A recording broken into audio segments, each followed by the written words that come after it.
Feeling rusty, hesitations, nervous, distracted and urgy while animating? You need to warm up. Make some crosses and try to connect them by draw from one to another. Make straight lines, start with low distance crosses, increase the distance, make some curves, draw some circles, or try to draw from point to point to get a more difficult training.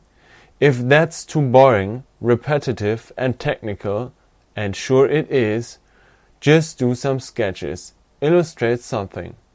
Anything. Doesn't have to do with your actual project. Have fun while getting warm. Draw without hesitation and don't overthink. Don't force lines to be good. Just take the shit as it's coming. While doing that, you will notice that you're getting warmed up, just fluid and ready to go.